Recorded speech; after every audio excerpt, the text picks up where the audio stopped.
Good morning बच्चों।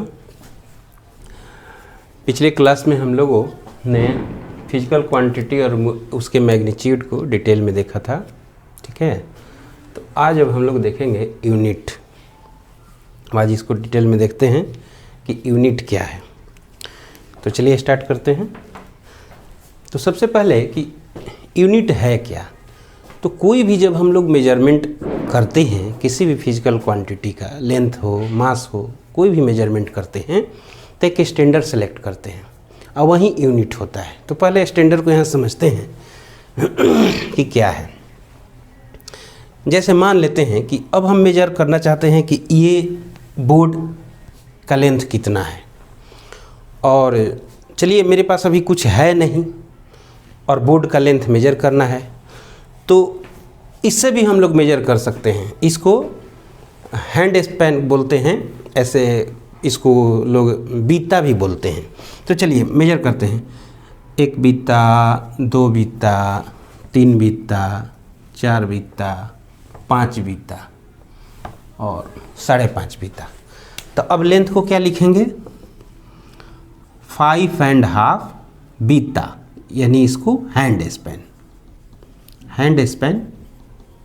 तो ये जो हो गया, एक हम स्टैंडर्ड बना लिए मेजरमेंट के लिए, हैंड स्पैन बीता, इसी को बना लिए बीता, ठीक है। तो ये मेरा यूनिट हो गया हैंड स्पैन, है कि नहीं। ये हैंड स्पैन क्या हो गया? यूनिट हो गया। थोड़ी देर के लिए हम इसको स्टैंडर्ड बनाए हैं, इससे भी मेजर हम लोग करते हैं। इसको हम लोग क्यूबिट बोलते हैं। इसको क्या बोलते हैं? क्यूबिट बोलते हैं। तो मान लेते हैं कि 3 क्यूबिट हो रहा है, तो इसको हम लिखेंगे 3 क्यूबिट, ठीक है। तो ये हैंड स्पैन, क्यूबिट, ये सब क्या हो गया? यूनिट हो गया। अब रही बात, तो किसी चीज़ से आप मेजर करते हैं, जैसे मार्कर से मेजर करने लगे तो आपका आंसर क्या आएगा? मान लेते हैं कि ये मेजर किए तो आया, मान लेते हैं 8, तो लिखेंगे 8 मार्कर, है कि नहीं। थोड़े देर के लिए हम इसी को स्टैंडर्ड बना लिए। अब रही बात कि क्या ये हैंड स्पैन, क्यूबिट, इसको हम स्टैंडर्ड बना सकते हैं। तो सबसे पहले ये देखना चाहिए कि एक स्टैंडर्ड बनाने की क्या कैरेक्टरिस्टिक होना चाहिए। तो सबसे पहले देखिए कि ये हैंड स्पैन या बीता कहिए, तो स्टैंडर्ड बनाने में होना चाहिए कि जिस चीज़ का स्टैंडर्ड बना रहे हैं वो वेल डिफाइंड हो, प्लस में सुलभ हो, इजीली अवेलेबल हो, एसेसिबल हो, और वैरी नहीं करे पर्सन टू पर्सन। अब जैसे बीता से अगर हम मेजर करेंगे तो हमारा बीता कुछ और होगा, किसी और का बीता और कुछ और होगा, है कि नहीं। तो अलग अलग आदमी का ये हैंड स्पैन क्या हो जाएगा? अलग अलग हो जाएगा। बीता क्या हो जाएगा? अलग अलग हो जाएगा। इसलिए ये हैंड स्पैन, क्यूबिट, ये सब स्टैंडर्ड यूनिट नहीं है, इसको हम लोग नॉन स्टैंडर्ड यूनिट कहेंगे। स्टैंडर्ड इसको हम लोग नहीं बना सकते हैं, ठीक है। तो स्टैंडर्ड अब किसको बनाएंगे? स्टैंडर्ड बनाने के लिए ऐसा स्टैंडर्ड बनाएं जो कम से कम जो वेल डिफाइंड हो, सुलभ हो, एसेसिबिलिटी हो उसमें, मतलब कि इजीली अवेलेबल हो, प्लस में वो इनवेरिएबिलिटी हो, मतलब पर्सन टू पर्सन वो बदलता नहीं हो।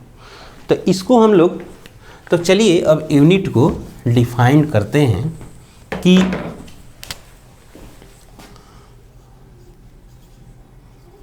To major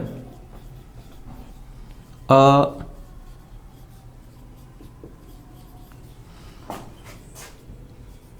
physical quantity, a standard is required,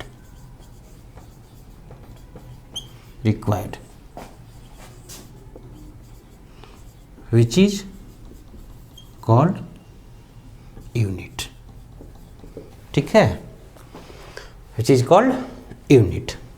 अब यहाँ स्टैंडर्ड में देख लें कि जब ये स्टैंडर्ड बनाएंगे तो वो स्टैंडर्ड के लिए क्या क्या होना चाहिए। सबसे तो पहले ये वेल डिफाइंड होना चाहिए, है कि नहीं। दूसरा ये एसेसिबिलिटी होना चाहिए, यानी ऐसा नया स्टैंडर्ड बना दिए कि वो कहीं उपलब्ध ही नहीं है, तो वैसा भी उसको उस तरह के भी हम स्टैंडर्ड नहीं बना सकते हैं। तीसरा, इनवेरिएबिलिटी होनी चाहिए।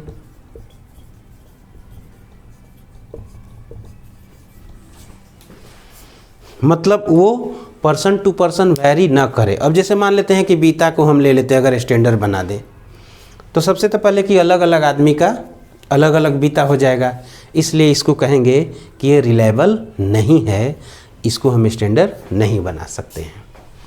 तो इस तरह से एक स्टैंडर्ड जो है इसमें ये सब कैरेक्टरिस्टिक होना चाहिए। तो अगर हम देखें जैसे कुछ यूनिट का, to measure a physical quantity या standard is required which is called unit. अब जैसे एग्जांपल के लिए लेंथ नहीं, मीटर, किलोग्राम, सेकेंड, ये क्या है? ये स्टैंडर्ड यूनिट है। ये क्या है? Standard unit. अब ये किसका यूनिट है? ये लेंथ का यूनिट है, ये मास का यूनिट है, ये सेकेंड का यूनिट है, और ये स्टैंडर्ड यूनिट है। अगर हम लिखें, अब जैसे मान लेते हैं, लिख रहे हैं कि हैंड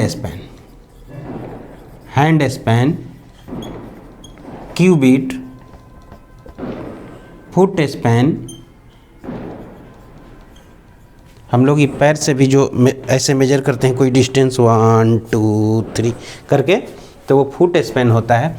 इसको हम लोग कहेंगे नॉन स्टैंडर्ड यूनिट। ये क्या हो गया? Non standard unit. अच्छा, ये चूंकि लेंथ का है इसलिए इसको लिख दिए non standard unit of length. लेकिन ये जो यूनिट होता है ना, चूंकि नॉन स्टैंडर्ड है, ये रिलायबल नहीं होता है। ये रिलायबल नहीं होता है क्योंकि ये पर्सन टू पर्सन वैरी करता है, ठीक है नहीं?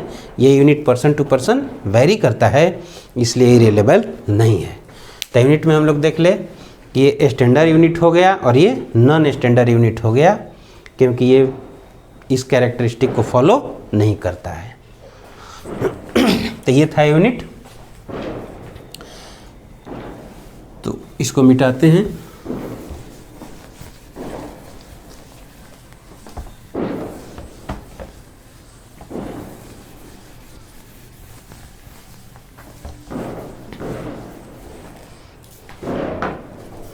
अब आ गया types of unit. Types of unit. तो देखिए, मेनली यूनिट दो प्रकार के होता है। पहला होता है फंडामेंटल यूनिट,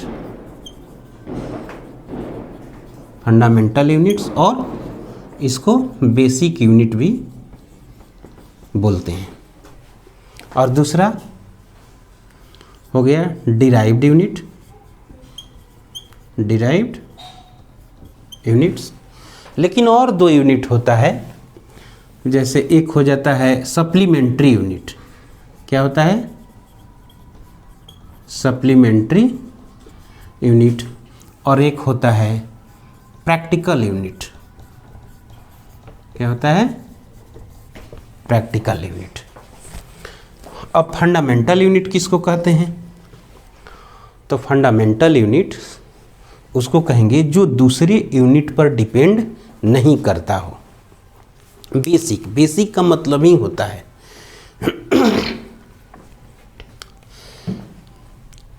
कि सबसे छोटा, वो किसी पर डिपेंड नहीं करता है। जैसे अगर हम लोग इंग्लिश सीखना चाहें तो सबसे पहले क्या सीखते हैं? सबसे पहले ABCD सीखते हैं। ABCD, ये सब क्या है? ये फंडामेंटल लेटर ऑफ इंग्लिश है। अब हमको इसी से लिखना है, मान लेते हैं कैट, तो CAT, कैट। तो कैट जो हो गया वो अब डिराइव्ड हो गया, यानी कैट अगर लिखना आप चाहते हैं तो ABCD पढ़ना जरूरी है। तो ये क्या हो गया? ये बेसिक हो गया। ये क्या हो गया? बेसिक हो गया। और ये क्या हो गया? डिराइव्ड हो गया। ये क्या हो गया? डिराइव्ड हो गया। यानी तो ये डिराइव्ड जो है फंडामेंटल पर डिपेंड करता है, है कि नहीं, लेकिन ये इस पर डिपेंड नहीं करेगा। ऐसा नहीं कि आपको ABCD सीखना है तो कैट आना चाहिए, ऐसा तो नहीं है। तो उसी तरह फंडामेंटल यूनिट में भी है, बेसिक यूनिट में भी है। तो इसको मैं लिख दे रहा हूँ कि those units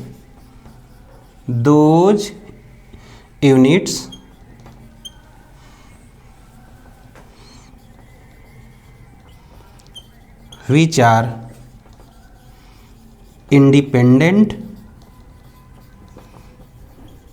from other units.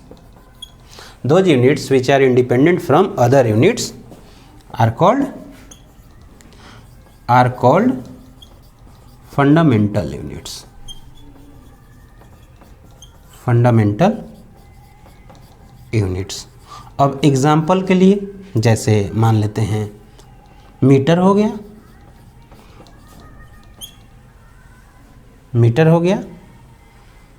Second हो गया, किलोग्राम हो गया, ये सब क्या हो गया? Fundamental unit. तो ये क्या हो गया? फंडामेंटल यूनिट ऑफ लेंथ, ये हो गया फंडामेंटल यूनिट ऑफ टाइम, और ये हो गया फंडामेंटल यूनिट ऑफ मास। ऐसा भी मास, लेंथ, टाइम वो सब क्या है? फंडामेंटल क्वांटिटी है। तो जो फंडामेंटल क्वांटिटी का यूनिट होगा वो फंडामेंटल यूनिट्स हो जाएगा। अब डिराइव्ड यूनिट, ये क्या हो गया? Those units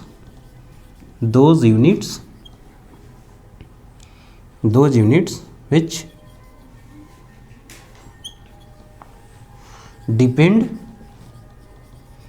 depend on other units, या कह दीजिए fundamental units are called derived units.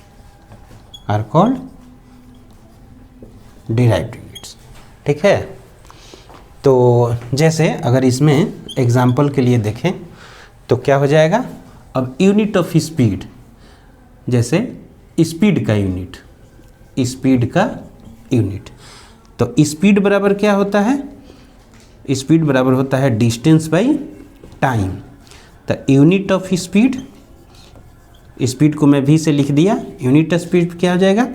तो ये डिस्टेंस का यूनिट मीटर होता है डिस्टेंस का यूनिट, और टाइम सेकेंड, यानी मीटर पर सेकेंड जो होगा वो स्पीड का यूनिट हो जाएगा। तो अब जो भी आप हम फार्मूला से निकालेंगे, speed, velocity, acceleration, force, momentum, impulse, तो ये सब सारा जो अब यूनिट हो जाएगा वो डिराइव्ड यूनिट हो जाएगा। क्लियर यहाँ तक? अब आता है, ये है मेन, यही दो है। अब सप्लीमेंट्री यूनिट उस यूनिट को कहते हैं जिसका कोई डायमेंशन नहीं होता है, ठीक ना? Those units which have no dimensions, क्या? No dimensions,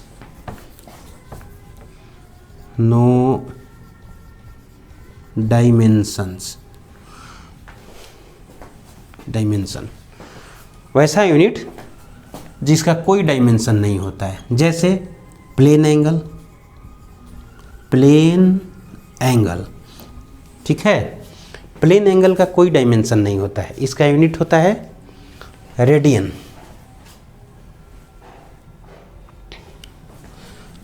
प्लेन एंगल का यूनिट होता है रेडियन, इसका होता है रेडियन। ये फिजिकल क्वांटिटी हो गया, और ये इसका यूनिट हो गया रेडियन। और दूसरा है सॉलिड एंगल, इसका होता है एस्टे रेडियन, ठीक है। तो ये जो होता है सप्लीमेंट्री यूनिट, इसका कोई डायमेंशन नहीं होता है। जैसे प्लेन एंगल है, इसका डायमेंशन निकालिएगा तो कुछ नहीं आएगा, नो डायमेंशन। सॉलिड एंगल है तो उसका डायमेंशन कुछ नहीं होगा।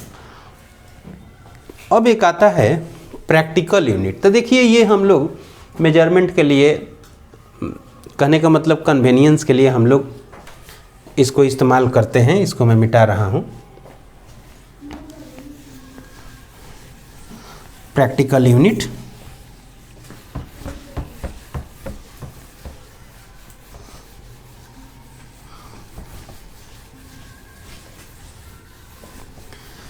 प्रैक्टिकल यूनिट, प्रैक्टिकल यूनिट न ही फंडामेंटल होता है और न ही डिराइव्ड होता है, ठीक है।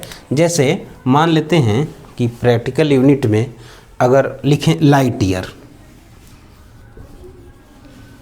लाइट ईयर, तो लाइट ईयर क्या है, ये यूनिट ऑफ लेंथ है, यानी इसको हम कहेंगे ये हो गया प्रैक्टिकल यूनिट ऑफ लेंथ, ठीक है।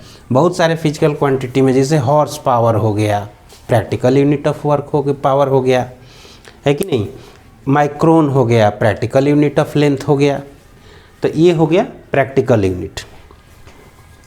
तो ये था यूनिट।